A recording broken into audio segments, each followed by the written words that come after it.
আসসালামু আলাইকুম। সংবাদে আপনাদের সবাইকে স্বাগতম জানাচ্ছি আমি নুসরাত। শুরুতেই সংবাদ শিরোনাম। ইরানে সামরিক হামলা চালাতে পারে যুক্তরাষ্ট্র। মধ্যপ্রাচ্যে উত্তেজনা বাড়ার আশঙ্কা।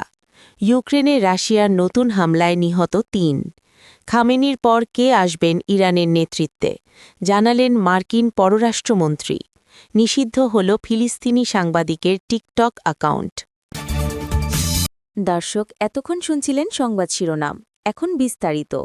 আপনি যদি ইসরায়েলের ধ্বংস চেয়ে থাকেন তাহলে চ্যানেলটি সাবস্ক্রাইব করে দিবেন এবং ভিডিওতে লাইক করে আপনার মূল্যবান মতামত কমেন্টে লিখে জানিয়ে দিবেন। এখন বিস্তারিত। ইরানে প্রাণঘাতী দমনপীড়নের পর সরকারবিরোধী আন্দোলনকারীদের উস্কে দিতে লক্ষ্যভিত্তিক সামরিক হামলার বিভিন্ন বিকল্প বিবেচনা করছেন মার্কিন প্রেসিডেন্ট ডোনাল্ড ট্রাম্প, এমন তথ্য জানিয়েছে সংশ্লিষ্ট সূত্রগুলো। তবে বিশেষজ্ঞরা সতর্ক করে বলেছেন, এই ধরনের হামলা মধ্যপ্রাচ্য জুড়ে উত্তেজনা আরও বাড়িয়ে দিতে পারে। ব্রিটিশ বার্তা সংস্থা রয়টার্সকে সূত্রগুলো জানিয়েছে, ট্রাম্পের উপদেষ্টারা ইরানের শীর্ষ নেতা ও নিরাপত্তা বাহিনীর ওপর হামলার সম্ভাবনা নিয়ে আলোচনা করছেন, যাতে সরকারবিরোধী বিক্ষোভকারীরা রাষ্ট্রীয় কর্তৃত্বের বিরুদ্ধে দাঁড়ানোর সাহস পায়। সাম্প্রতিক দেশব্যাপী দমনপীড়ন অভিযানে হাজারো মানুষ নিহত হওয়ার পর এই উদ্যোগের কথা ভাবা হচ্ছে।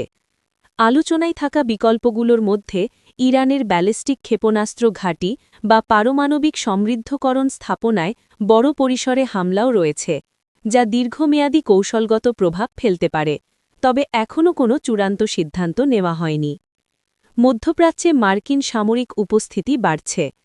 এই সপ্তাহে মধ্যপ্রাচ্যে একটি মার্কিন রণতরী ও সহায়ক যুদ্ধজাহাজ পৌঁছনোয় অঞ্চলটিতে ওয়াশিংটনের সামরিক সক্ষমতা বেড়েছে।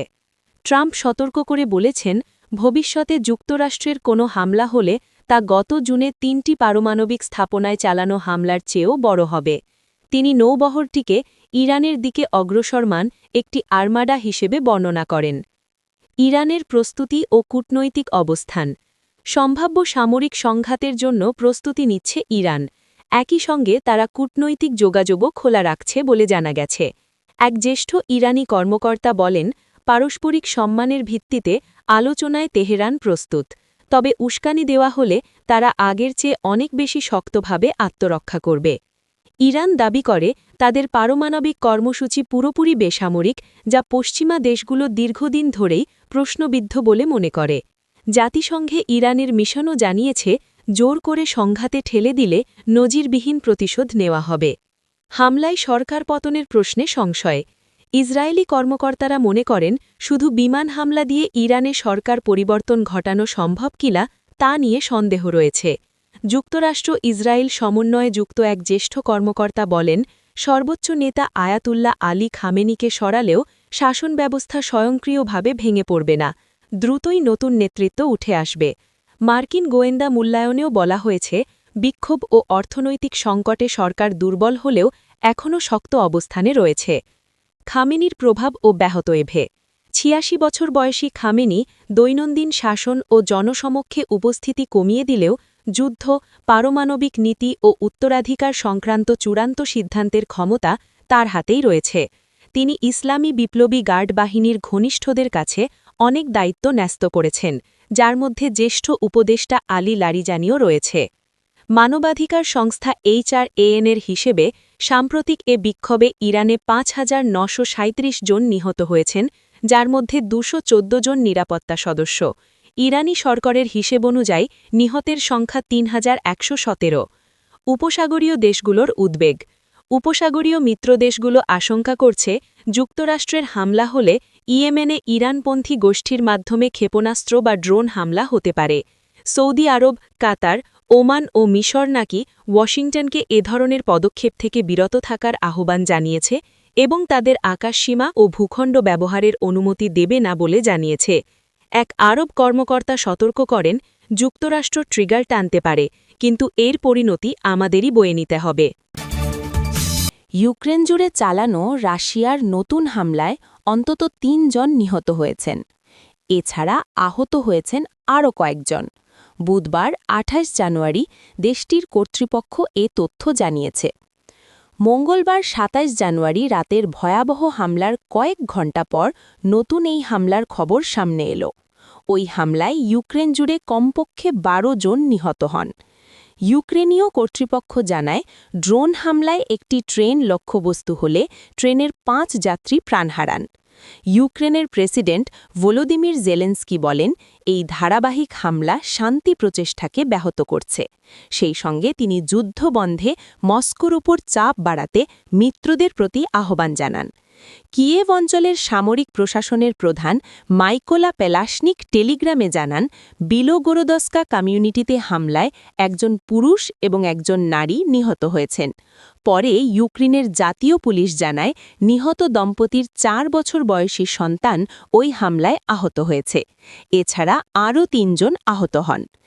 একই দিনে মধ্য ইউক্রেনের দিনিপ্রোপেত্রভস্ক অঞ্চলে ড্রোন হামলায় ৪৬ বছর বয়সী এক ব্যক্তি নিহত হন এবং ৫ জন আহত হন, যাদের একজনের অবস্থা গুরুতর বলে জানিয়েছেন আঞ্চলিক সামরিক প্রশাসনের প্রধান ওলেক্সান্দ্র গানঝাম।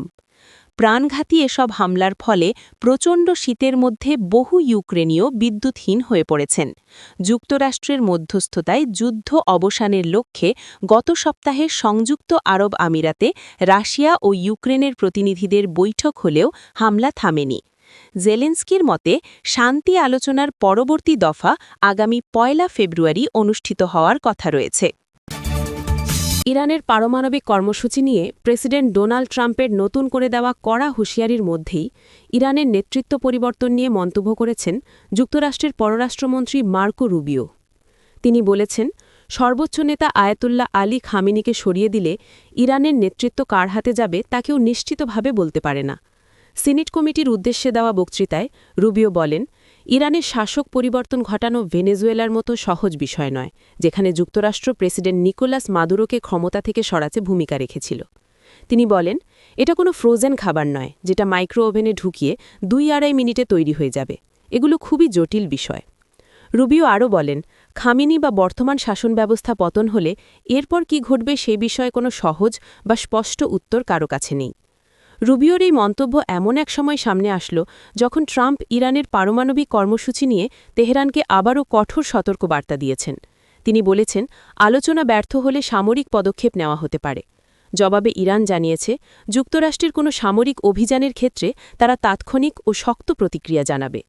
ইরানের এই হুঁশিয়ারির প্রসঙ্গে রুবিও বলেন, প্রয়োজনে যুক্তরাষ্ট্র আগাম পদক্ষেপ নিয়ে হাজার হাজার মার্কিন সেনা, আঞ্চলিক স্থাপনা ও মিত্রদের সুরক্ষা নিশ্চিত করতে পারে।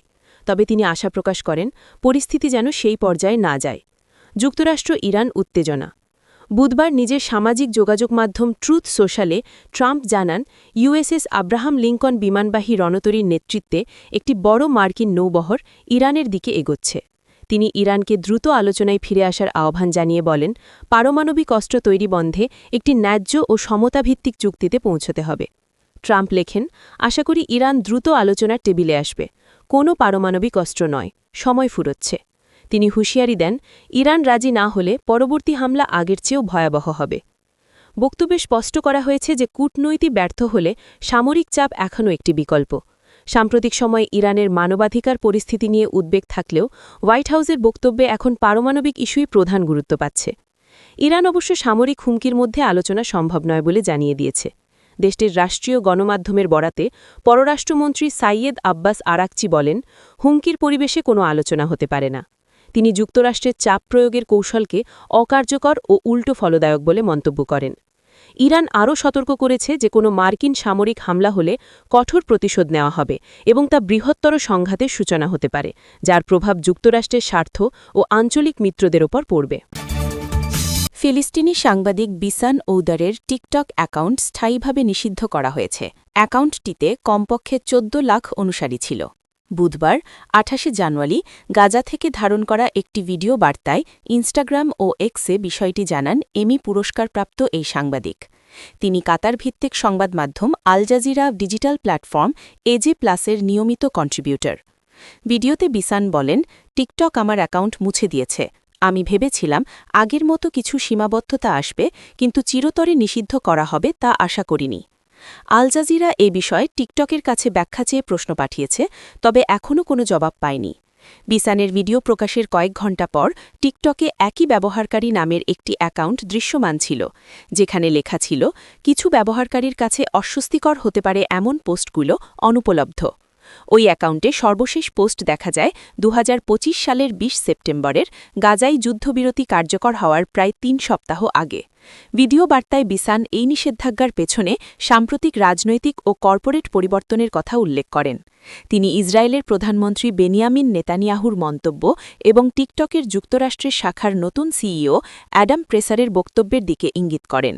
গত বছর নিউ ইয়র্কে ইসরায়েলপন্থী প্রভাবকদের সঙ্গে বৈঠকে নেতানিয়াহু টিকটককে সবচেয়ে গুরুত্বপূর্ণ সামাজিক মাধ্যম হিসেবে উল্লেখ করে এর ক্রয় প্রক্রিয়ার সফল হওয়ার আশা প্রকাশ করেছিলেন। আপনি যদি আমাদের চ্যানেলে নতুন হয়ে থাকেন তাহলে চ্যানেলটি সাবস্ক্রাইব করে দিন।